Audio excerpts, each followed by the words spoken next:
ವೇತನ ಹೆಚ್ಚಳ ಸೇರಿದಂತೆ ವಿವಿಧ ಅನೇಕ ಬೇಡಿಕೆಗಳ ಈಡೇರಿಕೆ ವಿಚಾರದಲ್ಲಿ ಅದ್ಯಾಕೋ ಸರ್ಕಾರ ಹಾಗೂ ಸಾರಿಗೆ ಇಲಾಖೆಯ ನೌಕರರಿಗೆ ತಾಳಮೇಳ ಕೂಡಿ ಬರುತ್ತಿಲ್ಲ. ಈಗಾಗಲೇ 12 ಸುತ್ತಿನ ಮಾತುಕತೆ ನಡೆಸಲಾಗಿದ್ದರೂ ಯಾವುದೇ ಪ್ರಯೋಜನವಾದಂತೆ ಕಾಣುತ್ತಿಲ್ಲ. ಸಾರಿಗೆ ನೌಕರರ ಬೇಡಿಕೆಯ ಈಡೇರಿಕೆಗೆ ಸರ್ಕಾರ ನೀಡಿದ ಪ್ರಸ್ತಾವನೆಯನ್ನ ಸಾರಿಗೆ ಇಲಾಖೆ ನೌಕರರ ಸಮಿತಿ ತಿರಸ್ಕರಿಸಿದೆ. ಹೀಗಾಗಿ ಮತ್ತೊಮ್ಮೆ ರಾಜ್ಯದ ಪ್ರಯಾಣಿಕರಿಗೆ ಸಾರಿಗೆ ನೌಕರರ ಮುಷ್ಕರದ ಬಿಸಿ ತಟ್ಟುವ ಕಾಲ ಸನ್ನಿಹಿತವಾಗಿದೆ.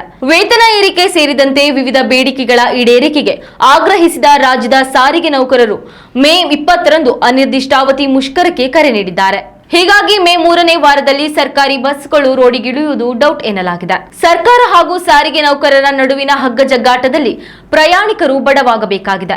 ಇನ್ನು ಸರ್ಕಾರದ ಎದುರು ಸಾರಿಗೆ ಇಲಾಖೆ ನೌಕರರು ಇಟ್ಟಿರುವ ಬೇಡಿಕೆ ನೋಡೋದಾದ್ರೆ ಕಳೆದ 38 ತಿಂಗಳಿನಿಂದ ಬಾಕಿ ಇರುವ ವೇತನವನ್ನ ಒಮ್ಮೆಲೆ ಪಾವತಿಸಬೇಕು. 2024ರ ಜನವರಿ 1ಕ್ಕೆ ಪೂರ್ವಾನ್ವಯವಾಗುವಂತೆ ವೇತನದಲ್ಲಿ 25% ಏರಿಕೆ ಮಾಡಬೇಕು.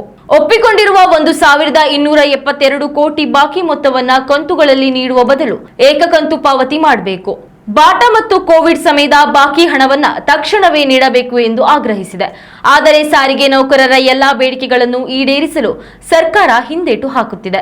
ಎಲ್ಲಕ್ಕಿಂತ ಮುಖ್ಯವಾಗಿ ಬಾಕಿ ಇರುವ 38 ತಿಂಗಳ ವೇತನವನ್ನ ಒಮ್ಮೆಲೆ ಪಾವತಿಸುವುದು ರಾಜ್ಯ ಸರ್ಕಾರಕ್ಕೆ ದೊಡ್ಡ ತಲೆನೋವಾಗಿದೆ.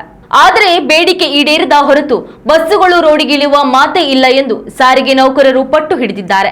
ರಾಜ್ಯ ಸರ್ಕಾರ 3 ವರ್ಷಗಳ ಯಶಸ್ವಿ ಆಡಳಿತವನ್ನ ಪೂರ್ಣಗೊಳಿಸುವ ಸಂದರ್ಭದಲ್ಲಿಯೇ ರಾಜ್ಯ ಸಾರಿಗೆ ನೌಕರರು ಈ ನಿರ್ಧಾರಕ್ಕೆ ಬಂದಿದ್ದು, ಈ ಸವಾಲನ್ನ ರಾಜ್ಯ ಸರ್ಕಾರ ಹೇಗೆ ನಿಭಾಯಿಸಲಿದೆ ಅನ್ನೋದನ್ನ ಕಾದು ನೋಡಬೇಕಾಗಿದೆ.